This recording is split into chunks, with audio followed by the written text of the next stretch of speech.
Sejam bem-vindos à Paróquia de São Judas Tadeu, ao nosso Centro Cultural e Pastoral. Bem-vindos ao nosso projeto Música na São Judas. Não sei se todos conhecem, algumas pessoas talvez estejam vendo pela primeira vez. Espero que gostem aqui do nosso espaço. Nós temos o projeto acontecendo toda a última quarta-feira do mês, sempre às 8 horas da noite, ou melhor, após a missa das 19. Tudo acontece após a missa aqui, tá? Então, fiquem atentos à nossa programação. No próximo mês de julho, nós vamos ter a apresentação da Maria Guterres, que é professora de piano, vai vir com seus alunos. Então, quem puder vir, para prestigiar também, na última quarta-feira, tá bom? Antes ainda de nós iniciarmos, só queria dar alguns avisos. Pedir primeiro, quem estiver com o celular ligado, por favor, que desligue, que tire o som, para não tirar a concentração da Alicia. Além disso, só alguns avisos práticos. Nós temos toalete aqui ao final do teatro, se alguém precisar, tá? Aqui à minha esquerda. Temos também uma saída de emergência nesta porta aqui à direita, a saída lá atrás também. Se vocês seguirem o corredor, não só tem a porta logo à direita, mas se seguirem o corredor, tem uma outra saída. Então, tem bastante espaço, tá bom? Não haveremos de precisar, mas é sempre bom a gente saber, né?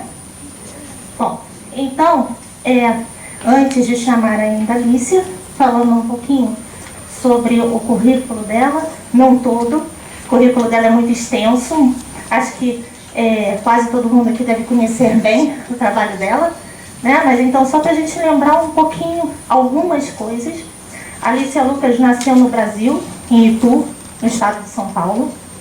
Começou os estudos de piano em família com a professora Nael Cavalcante Lucas, diplomando-se posteriormente na Escola Nacional de Música, na classe da professora Neida Cavalcante Mutarroides. Alicia Lucas se especializou no Brasil com Homero de Magalhães, discípulo de Alfred Karpel, e na Itália, no Conservatório Santa Cecília de Roma, com Vincenzo Vitali. Sua educação musical foi aperfeiçoada com Bruno Seehofer e Hans Graf, na Escola Vienense. Conquistou o primeiro lugar no concurso para solistas da Orquestra Sinfônica Brasileira e, na Itália, a medalha de ouro no concurso internacional de Viotti de Vercelli, sendo a mais jovem entre todos os concorrentes, concedida pelo presidente do júri, o pianista Arturo Benedetti Michelangeli. Desde então, tem já se apresentado com grande sucesso como recitalista e solista de mais de 50 orquestras sinfônicas da Europa, Estados Unidos e América Latina. Entre suas gravações, destacam-se as realizadas na Rússia, com a Filarmônica de São Petersburgo e com a Orquestra da Sociedade Filarmônica de Moscou, com a Filarmônica de Turim, na Itália. No Brasil, Alicia Lucas é membro titular da Academia Nacional de Música, membro do Comitê d'Honneur da Fundação João de Souza Lima e, na França, é membro do Comitê d'Honneur da Fundação Franz Liszt. O livro, A Genealogia do Piano, de autoria de Alicia Lucas e Marne Serrano, tem conquistado a admiração no Brasil e no exterior. Bom, vocês vejam alguma coisinha só do muito que nós sabemos sobre a nossa dama do piano, né? Como nós anunciamos, acho que podemos falar a nossa dama, né? Ela faz parte dessa paróquia. Quando está no Brasil, quando não está em turnê, né? Ela participa das pastorais, do curso bíblico, né, Nike? Está sempre entre nós, né? Então, é a nossa dama do piano que nós vamos receber agora, Alicia Lucas.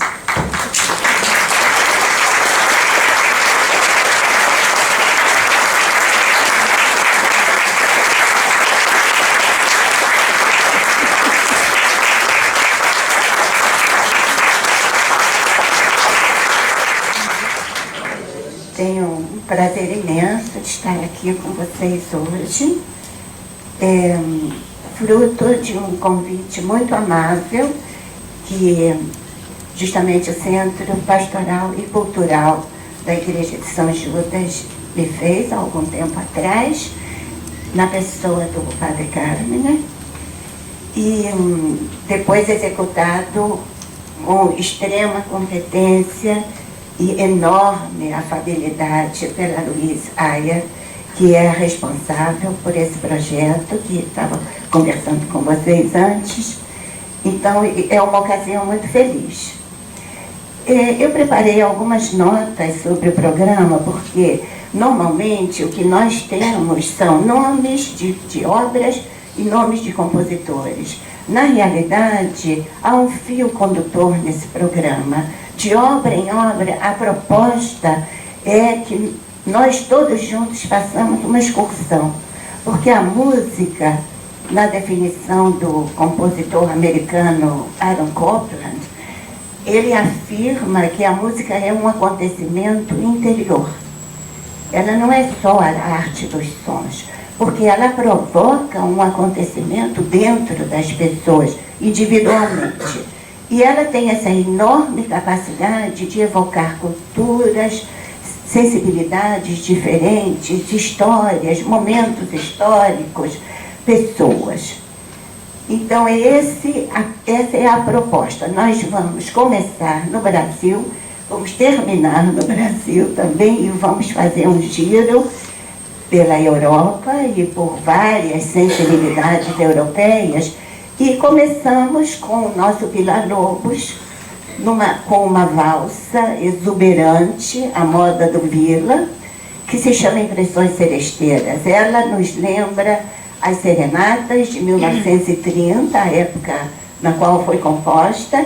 Depois vou tocar duas cirandas do mesmo Villa, que, como o nome diz, são as cirandinhas que as crianças cantam em roda, tal. Mas não é música infantil, é a visão de um adulto que se lembra da infância. Então, o que o Villa faz é que ele faz uma moldura e no meio dessa moldura ele coloca a ciranda, normalmente muito clara, vocês vão reconhecer logo. Depois nós temos dois poemas, mas aí outra coisa, eu falo depois.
2 poemas que vão nos levar para a Europa. Eu vou falar rapidamente sobre os 2 poemas para vocês. Um é o soneto do Petrarca, número 104. Petrarca escreveu muitos sonetos. É um poeta do final da Idade Média, do início do Renascimento. É um poeta excelso, é maravilhoso, realmente. Esse especial soneto é um soneto de contrastes. E o poeta usa, naturalmente, linguagem literata para fazer esses contrastes. E Liszt, ao musicar, por assim dizer, o poema, ele usa linguagem musical. Então, há enormes contrastes de sonoridades mais tênues e sonoridades fortíssimas. O uso do piano inteirinho ou pequenas melodias. Mais ou menos o texto do soneto diz o seguinte: paz não tenho, mas não estou em guerra. E temo, e espero, e ardo, e congelo. Voo nos céus deitado em terra, e nada abraço em meus braços, mas o mundo inteiro abraço. Realmente é um texto muito, muito lindo. Então eu vou tocar primeiro esse, depois o outro poema é de inspiração húngaro, Liszt, como vocês sabem, era um húngaro. O outro é também com colaboração de Liszt, é um poema alemão. E há uma diferença entre os dois, porque o soneto do Petrarca é o próprio Petrarca falando de si mesmo. Está falando dos diferentes estados de espírito dele. O outro não, o poeta fala da pessoa amada. E tem uma coisa muito interessante nesse segundo poema. Ele nasce como uma canção, ou seja, para voz e piano. Liszt era de Schumann, esse Liszt. Liszt faz uma transcrição, digamos assim, para piano e piano, já não canto e piano. Ele leva o canto para o piano. E um desses motivos que fizeram meu esposo e a mim escrever o nosso livro, A Genealogia do Piano, foi essa enorme capacidade que esse maravilhoso instrumento tem de imitar até a própria voz humana, imitar outros instrumentos, chegando à orquestra sinfônica. Então, vou tocar o soneto de Petrarca e depois, se me lembrar mais algumas informações para vocês sobre o segundo poema, eu então falo.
Outro poema, como eu dizia, é um poema de um autor alemão, que foi, digamos assim, transcrito por Liszt. Agora, Liszt era homem de oração. Há, num banco da Igreja Franciscana de Roma, uma placa com a inscrição: aqui em oração, a cada dia, Franz Liszt levantava sua alma ao Todo-Poderoso. E, de uma certa forma, esse poema que eu vou tocar, agora que se chama Dedicação, ele faz uma oração final, porque depois que, digamos, o texto, por assim dizer, do poema acaba, ele coloca a melodia da Ave Maria 2 vezes, para encerrar, como se ele orasse no final da obra. Então, com vocês, dedicação.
depois desses dois poemas, nós vamos passar a poesia pianística pura de Chopin.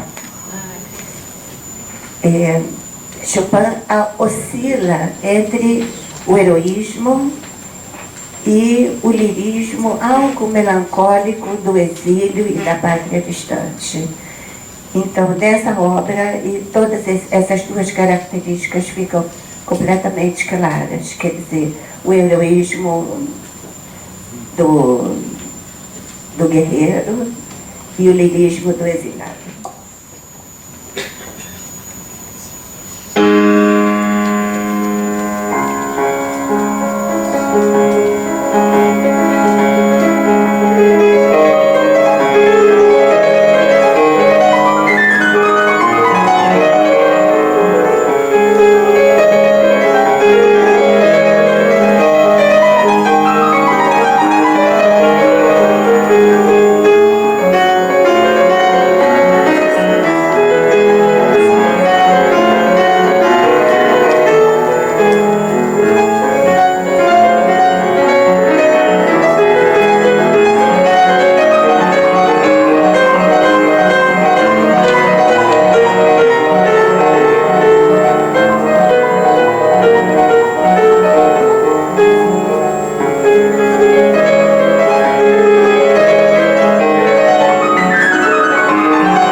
Nossa excursão agora nos leva para a Espanha, para sua expressão vigorosa, um povo de expressão muito intensa.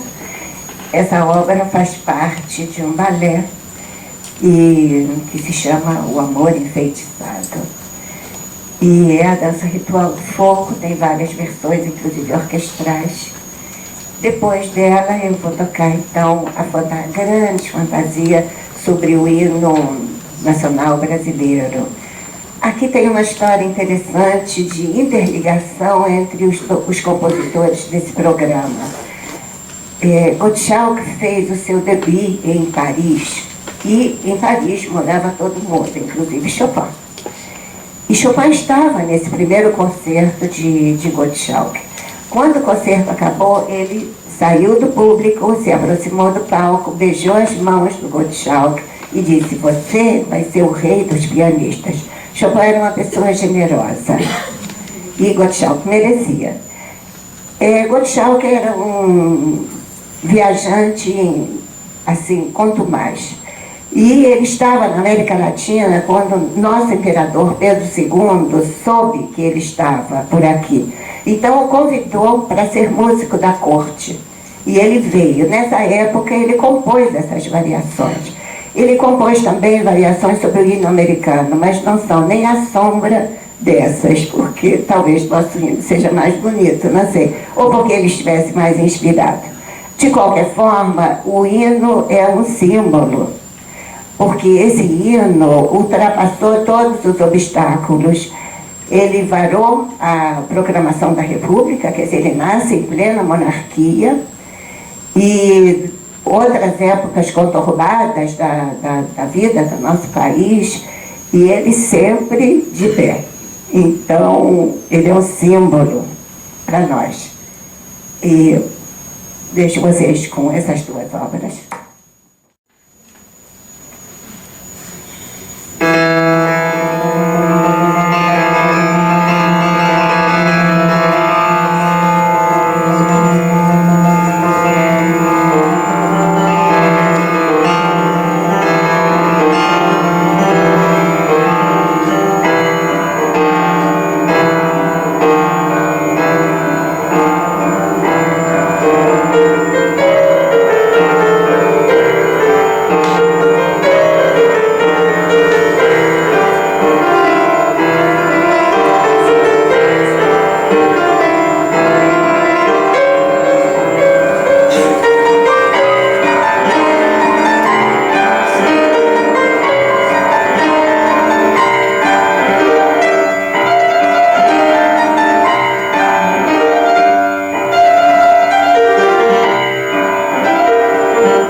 Não tem nem palavras, né? Noite memorável, professora Alicia. A senhora nos proporcionou. É um momento histórico, de fato, para a nossa paróquia, acho que para a cidade de Niterói também. Temos que vocês divulguem isso pelas redes sociais, que depois de São Petersburgo, Milão, Turim, o Teatro da São Judas Tadeu recebeu a professora Alicia, que nos proporcionou tanta emoção nessa noite. Meu coração, de fato, está disparado e acho que um repertório maravilhoso. Viajamos realmente como ela nos propôs no início e, sobretudo agora no fim, acho que a escolha dessa, enfim, grande fantasia triunfal, não é? Foi realmente nesse momento em que nós estamos vivendo no nosso país, né? Nos fez pensar na grandiosidade do nosso país, na beleza do nosso país e nas grandes crises que enfrenta, mas há de vencer no final. Muito obrigado mesmo, o teatro está cheio. Temos, a senhora trouxe, inclusive, os dois arcebispos aqui para ouvir. Temos a presença de Dom José Francisco e Dom Alão e Maria. Gostaria de convidá-los aqui à frente para que possam abençoar a professora Alicia, e também acuso a presença do reitor do seminário, o padre Douglas, que está aqui conosco, e tantos amigos e amigas. A nossa paróquia sente-se de fato honradíssima em tê-la entre seus membros, a senhora e ao doutor Serrano também, e com a sua presença tão simpática, amável e participando de nossas pastorais, de fato é um grande testemunho, não é? Que a senhora nos deu. Muito obrigada mesmo, tá bom? Nós gostaríamos, acho que de um bis, né, Leão? Não é? Mas eu deixo uma palavrinha para o arcebispo, a bênção, e depois a senhora brinde-nos com mais uma, a sua escolha. Então a gente quer agradecer, né, de coração essa belíssima apresentação da professora Lícia e revelando toda a sua emoção, aquilo que vai no coração e a beleza que revela também a simplicidade, a pureza, a doçura, que são atributos da beleza e que nos ajudam também a perceber o mistério do próprio Deus. Por isso Jesus fala: felizes os puros de coração, porque eles verão a Deus. E acredito que hoje também Deus passou aqui no nosso meio através da sua mão.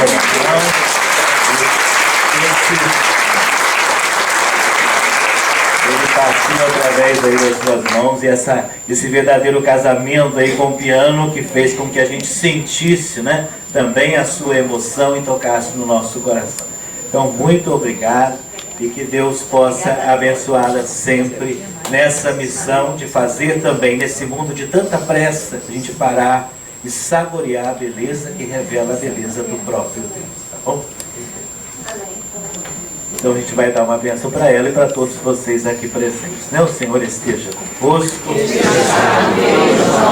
Senhor nosso Deus, fonte de origem de toda a bênção, abençoai a professora Lícia, abençoai todos aqui presentes nesse momento de graça, de louvor, de inspiração da vossa própria beleza. E ajudai-nos sempre, nesse nosso mundo, com tantas coisas que nos entristecem, a sermos também sinais da vossa beleza e do vosso amor. E a bênção do Deus Todo-Poderoso, Pai, Filho e Espírito Santo desça sobre vós e permaneça para sempre.